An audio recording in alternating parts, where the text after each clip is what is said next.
பூட்டுக்கும் திராட்சைக்கும் புகழ்பெற்ற திண்டுக்கல் மாநகராட்சி குப்பைகளால் நிரம்பி வழிகிறது. குப்பை தொட்டியில்லா மாநகராட்சி என்ற திட்டத்தை அறிமுகப்படுத்திய திண்டுக்கல்லின் குப்பை மேலாண்மை குறித்து தற்போது பார்க்கலாம். 48 வார்டுகளை கொண்ட திண்டுக்கல் மாநகராட்சியில் துப்புரவு பணிகளை மேற்கொள்வதற்காக குப்பை தொட்டியில்லா மாநகராட்சி என்ற திட்டம் அறிமுகப்படுத்தப்பட்டது. மாநகராட்சி முழுவதும் ஏற்கனவே வைக்கப்பட்டிருந்த குப்பை தொட்டிகள் அகற்றப்பட்டன. அனைத்து வார்டுகளிலும் வீதி வீதியாக சென்று குப்பைகளை சேகரித்து அப்புறப்படுத்த கூடு ட்ரஸ்ட் என்ற நிறுவனத்துடன் ஒப்பந்தம் செய்யப்பட்டது. வீடுகள் தோறும் சென்று மக்கும் குப்பை, மக்காத குப்பை என வகை பிரித்து குப்பைகளை சேகரிக்க திட்டமிடப்பட்டது. ஆனால் திண்டுக்கல் முழுவதுமே வீதிகளிலும் கழிவுநீர் மற்றும் மழைநீர் வாய்க்கால்களிலும் காணும் இடங்களிலெல்லாம் குப்பைகளால் நிரம்பி வழிகிறது.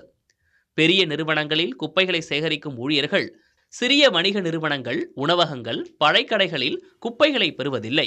இதனால் அவர்கள் ஏற்கனவே குப்பை தொட்டிகள் இருந்த பகுதியில் குப்பைகளை கொட்டுகின்றனர்.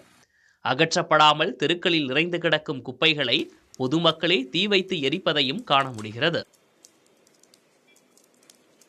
குப்பை வண்டி காலையில் சமயங்கள்லாம் வர்றதில்லை. இதனால காலையில் வேலைக்கு போகிறவங்க எல்லாம் 10 மணிக்கு மேலே வர்ற மாதிரி இருக்கும். குப்பை தேங்கி போயிடுது. வீட்டில் சுகாதாரமாக இருந்தால் தான் வெளியே நம்ம சுத்தமாக இருந்துக்க முடியும். குப்பை போய் நாங்கள் அதை டைமுக்கு போட முடியாமல் இரவு நேரங்களில் கொண்டு போய் கொட்டுற மாதிரியும் வீட்டு முன்னாடி போட்டு எரிக்கிற மாதிரியும் சூழலாக இருக்குது. மாநகராட்சியில் சரியான நடவடிக்கை அதுக்கு எடுக்கணும். அவங்கள வெள்ளனா வாங்கன்னு சொன்னாலும் வரோங்கிறாங்க. ஆனால் ஒரு 10 மணிக்கு மேலே தான் வராங்க. வந்து கொடுத்தா சரியாக அதை அப்புறப்படுத்துறதில்ல. காலையில் 6 மணிலேருந்து 7, 8, 9 வரைக்கும் அந்த குப்பையை சேகரிக்கிறதுக்கு அந்த வாகனத்தை அனுப்புகிறாங்க. குறிப்பாக பார்த்தீங்கன்னா அவங்க போகிற நேரத்துக்கு அந்த மக்கள் எந்திரிக்கிறது இல்லை, தூங்கிடுறாங்க. ஸ்கூல் பிள்ளைகளுக்கு அனுப்ப வேண்டிய டைம். அதனால் குப்பையை இருந்த பழைய இடத்துலேயே போட்டு விட்டு போயிடுறாங்க.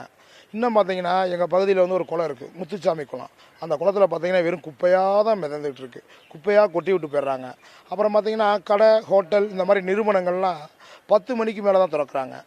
அப்போ அந்த 10 மணிக்கு மேலே நம்ம இந்த நிறுவனம் போய் அதை முறையாக வாங்கிறதில்ல. அப்போ அவங்க என்ன பண்ணுறாங்க, குப்பை நிறையா சேர்றப்ப இந்த குப்பைகளை பூரா அவங்களுக்கு பிடிச்ச ஹைவேஸில், நெடுஞ்சாலைத்துறையில், மாநகராட்சி ரோடு இந்த மாதிரி பகுதிகளில் கொட்டி பரப்பி விட்டு போயிடுறாங்க. குப்பைகளே இருக்கக்கூடாதென்ற நோக்கில் குப்பை தொட்டிகளை அகற்றிய மாநகராட்சி முழுவதும் குப்பைகளே நிறைந்து காணப்படுகின்றன. இது பற்றி திண்டுக்கல் மாநகராட்சி மேயர் இளமதியிடம் கேட்டபோது ஆட்கள் பற்றாக்குறை காரணமாக குப்பைகளை சேகரிக்கும் பணிகளில் சுணக்கம் இருக்கலாம் என்று கூறினார். இது பற்றி நடவடிக்கை எடுப்பதாகவும் தெரிவித்தார். புதிய தலைமுறைக்காக ஒளிப்பதிவாளர் நாகராஜனுடன் செய்தியாளர் காளிராஜன்.